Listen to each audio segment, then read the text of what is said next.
আসসালামু আলাইকুম। আশা করি আপনারা সবাই ভালো আছেন। আমরাও ভালো আছি। আলহামদুলিল্লাহ। সুখ-দুঃখের সংসারের আরো একটা নতুন ভিডিওতে আপনাদেরকে আরো একবার স্বাগত জানিয়ে আবারও আরো একটা নতুন দিনের কাজকর্ম শেয়ার করতে চলে এলাম। আপনারা আমার পুরনো ভিডিওগুলোতে দেখছিলেন এই বছর আমার সবজি বাগানে কয়েকটা ফুলকপি হয়েছিল। যেগুলো বড় ছিল ওগুলো একটা একটা করে উঠিয়ে নেওয়া হয়েছে। আর ছোট একটা ফুলকপি ছিল ওটা আর উঠানো হয় নাই। ফুলটা অনেক ছোট ছিল। তো শেষমেশ ওই একটাই ফুলকপি রয়েছে আর এখন ফুলকপিটা একটু বড় হয়েছে দেখে আজকে ওটা পেরে নিচ্ছি শুধু নষ্ট হওয়ার থেকে উঠিয়ে যেকোনো সবজিতে বা খিচুড়ি রান্নাতে দিয়ে দিলেও খাওয়া যাবে। যার জন্য আর কি ফুলকপিটা কাজে লাগানোর জন্য এই যে ভেঙে নিলাম। তো মাশাআল্লাহ এই যে দেখুন একেবারে অবহেলায় ফেলে রাখা ফুলকপিটাও মোটামুটি একটু বড় হয়েছে। পাহাড়ের উপরে উঁচু জমিতে ফুলকপি চাষ ভাবা যায়। গড়ে আরেকটা ফুলকপি আছে ওটা সেহরির সময় রান্না করব। তো তার সাথে এটা মিক্স করে নিব আর পাতাগুলো ছাগলকে দিয়ে দিব। ছেলের স্কুলে এক্সাম চলতেছে তাই সেহরি খাওয়ার পরে গত ২-৩ দিন থেকে বেশি একটা ঘুমানো হচ্ছে না। ৭টার আগেই ঘুম থেকে ওঠা হচ্ছে। তো আজকেও ৬টা ৬:৩০টার দিকে ঘুম থেকে উঠে গেছি। উঠে ছেলে এখনো উঠে নাই। ওর বাবা ওকে ডাকাডাকি করতেছেন। আর সেই ফাঁকে আমি ভাবলাম বাইরের দিকে একটু কাজ করে নেই। স্কুল টাইমে বাড়ির সামনের দিকে কাজ করা যায় না। নাগামরিচের গাছ লাগিয়েছিলাম ৩ টা। তার মধ্যে থেকে একটা একেবারেই শুকিয়ে গেছে। ২ টা গাছ এখনো জ্যান্ত রয়েছে। এই গাছটার অবস্থা দেখুন। ১ম দিকে গাছটার স্বাস্থ্য অনেক ভালো ছিল। কিন্তু আস্তে আস্তে গাছটার পাতাগুলো কুঁকড়ানো শুরু করছে আর গাছটা কেমন জানি হ্যাংলার মতন হয়ে গেছে। তো আজকে একটু সার দিচ্ছি। মানে গাছগুলো লাগানোর পর থেকে কোনো ধরনের সার গাছের গোড়ায় দেওয়া হয় নাই। আজকে সামান্য একটু ইউরিয়া সার দিলাম। আ সাইড দিয়ে আরকি দিয়ে এখন পানি দিয়ে দিচ্ছি। আর সেই সাথে একটু শুকনো গোবর সারও দিয়েছি। দেখা যাক একটু যত্ন করে দেখি কেমন হয়। তো আমার নাগামরিচ গত বছর অনেক হয়েছিল কিন্তু এই বছর ১ বছর হলে আরেক বছর হতে চায় না। হয়তো নজর লেগে যায় যার জন্য এমন অবস্থা। তো গাছটাতে একটু যত্ন নিলাম। তারপরে এখন আরেকটু সময় কাজ করব। গতকালকে আমার পুরনো সবজি বাগানে কিছু ডাঁটা শাকের বীজ লাগিয়েছিলাম। জুবাইরকে বলছিলাম বাজার থেকে বীজ আনার জন্য। ও একটু বেশি করেই বীজ নিয়ে আসছে। আর ওখানে গতকালকে কয়েকটা বীজ লাগিয়েছি আর আজকে এই জায়গায় আরো কিছুটা বীজ লাগাবো। এই জায়গায় আমি লাই শাকের গাছ লাগিয়েছিলাম। কিছুদিন আগে আপনাদের মনে আছে আমি গাছগুলো কেটে মানে বীজ বের করছিলাম। আর জায়গাটা ফাঁকা পড়ে আছে। এই সবজি বাগানের মাটিগুলো অনেক শক্ত। তো এই জায়গার মাটিগুলো একটু নরম আছে যেহেতু এখানে আগে গাছ লাগানো ছিল। একবার গাছ লাগানোর কারণে মাটিগুলো একটু পাল্টেছে, একটু নরম আছে। তো ওই মাটিগুলো এখন কুড়ে নিচ্ছি। কুড়ে ওখানে সামান্য একটু বীজ আরকি ফেলে টেস্ট করে দেখবো কেমন হয়। আমার ওই সবজি বাগানে ডাঁটা শাক ভালো হয় নাকি পুরনো সবজি বাগানে ভালো হয়। জাস্ট টেস্ট করার জন্য এখানে কিছু বীজ লাগিয়ে রাখবো। এই মাটিটা নরম তারপরেও নিচের দিকটা অনেক শক্ত। দেখতেই পাচ্ছেন। প্রতিদিন পানি দিতে হয়। পানি দেওয়ার পরে পানিগুলো কোন দিক দিয়ে চলে যায় বুঝতে পারি না। ১ ঘন্টা আগে পানি দিলে ১ ঘন্টা পরে দেখা যায় মাটিটা একবারে শুকিয়ে গেছে। এরকম আরকি মাটির অবস্থাটা। তো যাই হোক আমি মাটিটা মোটামুটি কুড়ে নিয়েছি। কুড়ে নরম করে এখন কিছুটা বীজ হালকাভাবে ফেলে রেখে দিচ্ছি। প্রতিদিন পানি দিতে হবে। তারপরে দেখা যাক কি হয়। আমাদের ঘরে ডাঁটা শাক তেমন একটা কেউ পছন্দ করেন না, শুধু আমি করি। মানে কচি শাকগুলো উঠিয়ে কাঁচামরিচ দিয়ে ভাজি করে খেতে আমার খুব ভালো লাগে। লাউ গাছে আজকে আরেকটা লাউ একটু বড় হয়েছে। এই যে এদিকে কেমন জানি দাগ পড়ে গেছে লাউটার। তো আজকে ওই লাউটাও কেটে নিব। গতদিন যে লাউয়ের ভিডিওটা শেয়ার করেছিলাম ওটা আজ থেকে ২-৩ দিন আগের ছিল। তো এই লাউটা মোটামুটি খাওয়ার উপযুক্ত হয়ে গেছে। রমজান মাসে এর থেকে বড় করা যাবে না। এখানে দেখুন আরেকটা লাউ হচ্ছে। তো লাউ গাছটা মানে লাউ গাছগুলোর শেষের দিকে এসে এখন একটু করে লাউ হচ্ছে। এই যে দেখুন উপরের দিকটা মরে গেছে। আধমরা অবস্থায় লাউয়ের গাছগুলো এখন। তো তারপরেও মাশাআল্লাহ এখন শেষের দিকে আমার কষ্টটা উসুল হচ্ছে। এইদিকে দেখুন লাউয়ের আগাগুলো লম্বা হতে আমার মরিচ গাছটা পুরো চারদিক থেকে ঘিরে ফেলছে। আর এরকম অনেক জালি আসে কিন্তু জালিগুলো পচে যায়। পোকামাকড়ের আক্রমণেই মনে হয় এরকমটা হয়। একটু আগে যে বড় লাউটা দেখালাম ওটা এখন কেটে নিব। বড় বলতে এখানে ২ টা লাউ আছে তার মধ্যে এই লাউটা বড়। ওটা আজকে কেটে নিচ্ছি। তো লাউগুলো খুব সুন্দরভাবে সিরিয়ালি হচ্ছে। একটা যখন খাওয়ার উপযুক্ত হয় তার ৩-৪ দিন পরে আরেকটা লাউ উপযুক্ত হয়। এখন আজকে এটা কেটে নিচ্ছি, আরো যে একটা রয়েছে ওটা আরো 2-3 দিন পর বা 4-5 দিন পরে কেটে খাওয়া যাবে। তো আজকে ওটা নিয়ে মাছ দিয়ে রান্না করব, গতদিন মাংস দিয়ে রান্না করেছিলাম। রমজান মাস আসার পর থেকে আমার ছেলের খাওয়া দাওয়া একেবারেই বন্ধ হয়ে গেছে। আগে যদিও বা আমরা ভাত খেতাম, আমাদের সাথে বসে একটু খেত, এখন আর ভাত খেতেও চায় না। তো ওর জন্য আমি এই যে সংযুক্তা থেকে আর কি এই যে রেডিমেড পরোটাগুলো আনি, লাচ্চা পরোটা। এই পরোটাগুলো খেতে অনেক মজা, আমি আগেও আনতাম, বাড়িতে পরোটা করে এখন আর খেতে ইচ্ছা করে না, অনেক মজা। তো রেডিমেড অনেক পরোটা পাওয়া যায়, বাট ওই পরোটাগুলো একেবারেই ভালো, মানে সব থেকেই ভালো। আর আরিয়ান এই পরোটাগুলো খেতে খুব পছন্দ করে। এই পরোটাগুলো তেল থেকে মানে ঘি দিয়ে ভাজলে বেশি ভালো লাগে। তো আমি এখানে সামান্য একটু ঘি দিলাম, ঘি দিয়ে পরোটাটা ছেড়ে দিলাম, যেহেতু ওটা হাফ ভাজা থাকে আর পরে আবার নিজের মতন করে একটু ভেজে নিতে হয়। আর তেল দিয়ে ভাজলে অতটাও ভালো লাগে না, যতটা ভালো লাগে ঘি দিয়ে ভাজলে। তো আমি এখানে 1 চামচ ঘি দিয়ে দেখুন পরোটাটা ভেজে নিচ্ছি। আরিয়ানের জন্য 1 গ্লাস দুধ আর একটা পরোটা দিয়ে দিলে ওর দিনের খাবারটা হয়ে যায়। আর ইফতারে আমাদের সাথে খিচুড়ি খায়, ওইটুকুই রমজান মাসের ওর খাবার। প্রতিদিনের ভিডিওর তুলনায় গতকালকের ভিডিওটা ছোট ছিল, আজকের ভিডিওটা অনেক ছোট। তাই রিকোয়েস্ট করব স্কিপ না করে একটু ধৈর্য সহকারে ভিডিওতে একটা লাইক দিয়ে একেবারে শেষ অবধি আমার সাথে থাকুন, দেখতে থাকুন। আশা করি আজকের ভিডিওটা আপনাদের কাছে ভালো লাগবে। আর সেই সাথে যারা আজকে আমার চ্যানেলে নতুন, চ্যানেলটাকে এখনো সাবস্ক্রাইব করেন নাই, চাইলে আমার চ্যানেলটাকে সাবস্ক্রাইব করে দিতে পারেন। টাইটেল দেখে হয়তো আপনারা অপেক্ষায় আছেন যে আমি কি বললাম। তো ঈদের এখনো অনেকদিন বাকি, তার মধ্যে দেখুন আমি অলরেডি 3টা ড্রেস গিফট পেয়েছি, যেগুলো শেয়ার করার জন্য চলে আসলাম।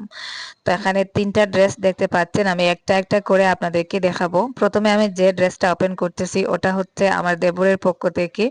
ওই যে আমাদের পাশের বাড়িতে ভাড়া থাকেন আমার দেবর, আমার ছোট দেবর, একমাত্র দেবর। তো আমার দেবরা যা আর কি আমার জন্য এই ড্রেসটা কিনছেন ঈদে, আরিয়ানের জন্যও কিনছেন, আরিয়ানের বাবার জন্যও কিনছেন। তো ওই ড্রেসটা আমার জন্য, এটা হচ্ছে কটনের। এই ড্রেসগুলো পরতে কিন্তু অনেক আরাম, রেগুলার ইউজ বা এই যে সিম্পল ভাবে কোথাও যাওয়ার সময় এই ড্রেসগুলো খুব ভালো কাজে আসে। তো এটা হচ্ছে প্যান্ট। তো যাই হোক আমি ড্রেসগুলো আপনাদেরকে পরে একটু ভালো করে দেখাবো। এখন কামিজটা একটু মেলে আপনাদেরকে দেখাই। এটা হচ্ছে কামিজ। এই যে আমার তো এক্সেল সাইজ লাগে, আগে এল সাইজ হতো, এখন আরেকটু মোটা হয়েছি যার জন্য এক্সেল সাইজের প্রয়োজন হয়। তো ড্রেসটা কটন, একেবারে পিওর কটন। আহ, আর কালারটা আমার কাছে ভালো লাগছে। দেখুন এটা হচ্ছে ওড়না, ওড়নাটা অনেক সুন্দর। এই টাইপের ড্রেসগুলোর ওড়না অতটা সুন্দর হয় না, বাট এই ড্রেসটার ওড়না অনেক সুন্দর। দেখুন কামিজের ডিজাইনের আর কি ওড়নাটা, আর দুই পাশের দুই সাইডটা একটু অন্য ডিজাইনের। তো এটা হচ্ছে ওড়না আর এটা হচ্ছে প্যান্ট। এই থ্রি পিস গুলোর আর কি এই এই প্যান্ট গুলো অনেক বড় বড় হয়। এই যে দেখুন পাটিওয়ালি প্যান্ট, অনেক বড় বড় প্যান্ট, আর প্যান্ট গুলো হয় পরতে খুব ভালো লাগে। তো যাই হোক এটা আমার দেবরের পক্ষ থেকে ঈদের গিফট, ওরা আমাকে গিফট করলো। আর সেই সাথে আরিয়ানের ড্রেসটা আমি দেখাই। এটা হচ্ছে আরিয়ানের ড্রেস, গতদিন ওরা সবাই ঈদের শপিং এ গিয়েছিল, যাওয়ার সময় আরিয়ানকেও সাথে নিয়েছিল। তো আরিয়ান পছন্দ করে ওই ড্রেসটা আনছে, মানে ওর কালার গুলো আর কি একটু উজ্জ্বল, যে কালার গুলো একটু উজ্জ্বল দেখায় ওই কালার গুলো ও পছন্দ করে। পিঙ্ক কালারটা ওর ফেভারিট, মানে ও লাল কালার বেশি পছন্দ করে, কিন্তু আমি লাল কালার ওকে কিনতে দেই না, যার জন্য ও কিনতে পারে না। তো এটা হচ্ছে প্যান্ট, প্যান্টটাও কটনের। প্যান্টের কালারটা সুন্দর। আমি ভিডিওটা ফ্রন্ট ফ্রন্ট ক্যামেরা না ব্যাক ক্যামেরা দিয়ে করছি, আলো বেশি ছিল।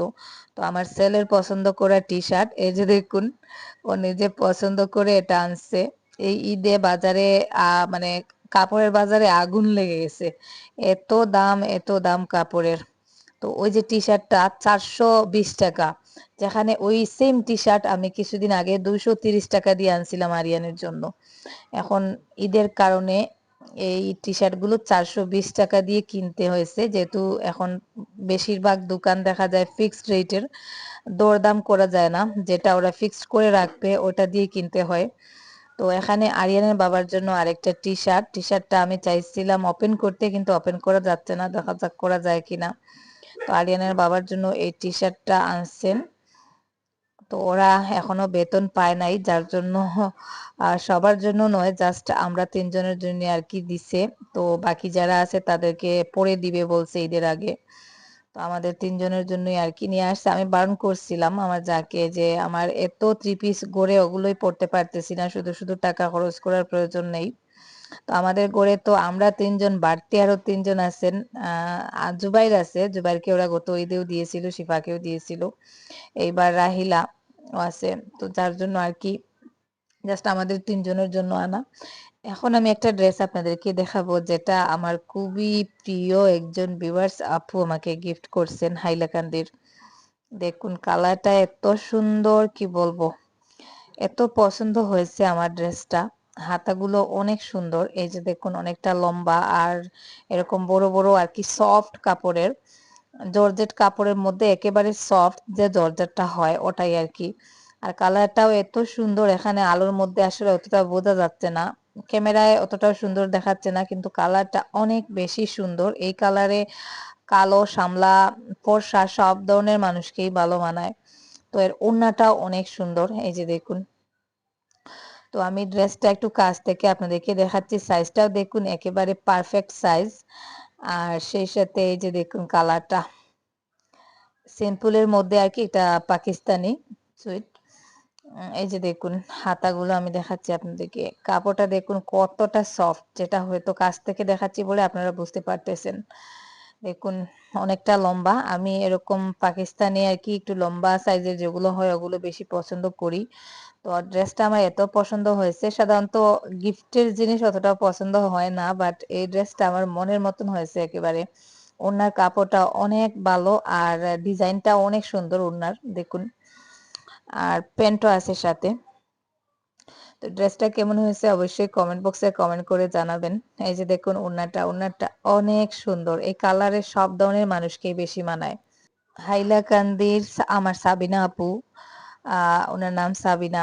তো আমাকে ভিডিওর মাধ্যমে যতটুকু চিনেন জানেন, কখনো সরাসরি আমাদের দেখা হয় নাই। তো তারপরেও আসলে ঈদের সময় যে আমার জন্য গিফট পাঠিয়েছেন, এটা শুধু আমার কাছে গিফট না, মানে এমনিতে তো অনেক কাপড় চোপড় কিনা হয়, বাট ওই কাপড়গুলো আমার কাছে একটু বেশি স্পেশাল মনে হচ্ছে, কারণ এটা একজন মানুষের অনুভূতি, আমাকে না দেখে যে এতটা ভালোবাসা একজন অপরিচিত মানুষের জন্য ঈদের গিফট পাঠানো, এই বিষয়টা আমার কাছে মানে কি বলবো, আমি বলে বোঝাতে পারবো না। সেই সাথে আরেকটা ড্রেস, এই যে দেখুন এটা হচ্ছে একটা লং গাউন। লং গাউন গুলো আর কি এভাবে টান দিলে আবার শরীরের মাপ অনুযায়ী আর কি ছোট বড় করা যায়। বিশেষ করে বাংলাদেশি কিছু ড্রেসে আমি ওই সিস্টেমটা দেখছি। তো এই যে আমি একটু ছোট করে নিচ্ছি, এটাও আমার এত পছন্দ হয়েছে। আমি যেহেতু এই লং গাউন গুলোই বেশি পছন্দ করি, আমার ভালো লাগে, আমি ওগুলো পরি। তো ওই জন্যই আর কি এটাও আমার ভালো লাগছে। আমরা মার্সেলের জন্য ওই আপু গিফট পাঠিয়েছেন, আরিয়ানের জন্য এক সেট ছিল। তো ও অলরেডি টি শার্টটা পরে আছে, যার জন্য আমি আর ভিডিও করতে পারি নাই। তো ওই আপু গত কুরবানির ঈদেও আমাকে গিফট পাঠাতে চাইছিলেন, বাট ওই সময় আমি বারণ করছি। তো এইবার আমাদের বাসায় আসবেন, অ্যাড্রেস দিব বলেছিলাম, মানে আমাকে বলছেন এরকম, আমি বুঝতে পারছিলাম যে আপু ড্রেস পাঠাবেন, যেহেতু উনি আগে বলেছিলেন। তো যাই হোক ওই অ্যাড্রেসে উনি পাঠিয়েছেন, মাশাল্লাহ আমি অনেক খুশি, অনেক খুশি। মানে ধন্যবাদ আপনাকে, আমাকে এত সুন্দর একটা গিফট দেওয়ার জন্য।